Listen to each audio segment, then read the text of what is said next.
Hello friends, next topic है mathematical reasoning में हमारा कंपाउंड स्टेटमेंट्स। इसको देखने से पहले हम समझ लेते हैं कि सिंपल स्टेटमेंट्स क्या होते हैं। देखिए, सिंपल स्टेटमेंट्स जैसा कि नाम से ही पता चल रहा है, ठीक है। सिंपल आपको इसमें एक स्टेटमेंट दिया होगा, बट देखिए इसकी जो एक डेफिनेशन है वो हम ये बोलेंगे कि सिंपल स्टेटमेंट्स की जो वैलिडिटी होती है ना, वो किसी दूसरे स्टेटमेंट पर डिपेंड नहीं करती है। देखिए जैसे कि √2 इज एन इरेशनल नंबर, ठीक है। इसके साथ में कोई भी स्टेटमेंट नहीं लिखा हुआ है जिस पर इस स्टेटमेंट की वैलिडिटी डिपेंड कर रही हो कि ये ट्रू है या नहीं ट्रू है। इसी तरीके से देखिए 2 + 5 इज लेस देन 4, साथ में कोई स्टेटमेंट नहीं लिखा हुआ है, ठीक है। तो डेफिनेशन क्या है? Any statement whose truth value does not explicitly depend on another statement is said to be simple statements। चलिए कंपाउंड स्टेटमेंट देखते हैं। If a statement is combination of 2 or more statements, then it is said to be compound statement। जब आप, जैसे कि मैं आपको example देता हूं, देखिए एग्जांपल है हमारे पास, the sky is blue and the green is grass, ठीक है। Sorry, and the grass is green, and the grass is green. ये एक कंपाउंड स्टेटमेंट है, ठीक है। बिकॉज देखिए इसमें मैं दो सिंपल स्टेटमेंट बना सकता हूं। ये P मेरे को एक मैथमेटिकल स्टेटमेंट दिया है, इसमें मैं दो सिंपल स्टेटमेंट बना सकता हूं। सपोज R क्या बनेगा? द स्काई इज ब्लू, ये फर्स्ट सिंपल स्टेटमेंट है। और सेकंड सिंपल स्टेटमेंट देखिए RM, दूसरा क्या है? The grass is green, the grass is green, ठीक है ना।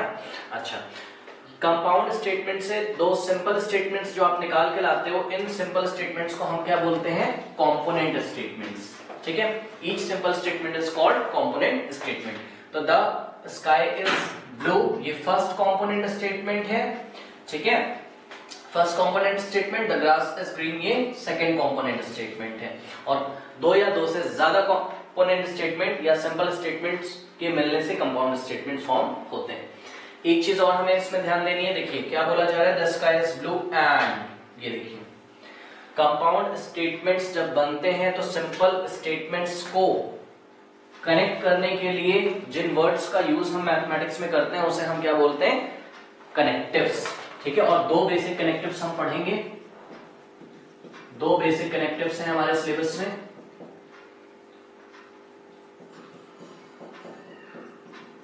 कनेक्टिव्स एंड, ये फर्स्ट बेसिक कनेक्टिव है और ये दूसरा बेसिक कनेक्टिव है, ठीक है। देखिए और का मैं एग्जांपल ले लेता हूं। 0 इज अ पॉजिटिव नंबर, ये देखिए कनेक्टिव लगा हुआ है।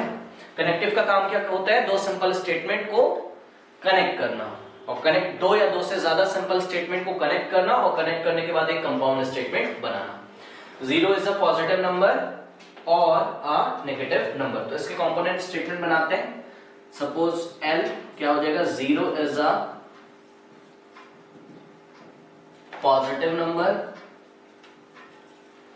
ठीक है। और L के बाद Z ले लेते हैं। 0 इज अ, देखिए और लगा हुआ है, और के बाद क्या है? A negative number. कौन? 0 इज अ नेगेटिव नंबर। तो दो ये कंपोनेंट स्टेटमेंट मैंने बना लिए। इस तरीके से हमारे कंपाउंड स्टेटमेंट फॉर्म होते हैं। देखिए कुछ एग्जांपल्स और हैं। It is raining and it is cold, इसके कंपोनेंट स्टेटमेंट आप कैसे फॉर्म करोगे? It is raining and it is cold, तो कैसे बनेगा? इट इज रेनिंग ये फर्स्ट कंपोनेंट स्टेटमेंट है, इट इज कोल्ड ये सेकेंड कंपोनेंट स्टेटमेंट है, ठीक है।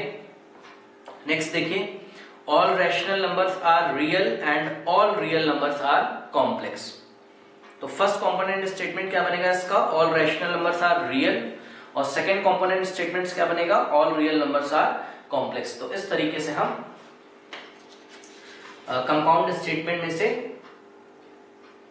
कंपोनेंट स्टेटमेंट सेलेक्ट कर सकते हैं। नेक्स्ट क्लास में हम देखेंगे कनेक्टिव्स क्या होते हैं, ठीक है। एंड और के बारे में हम इंफॉर्मेशन लेंगे।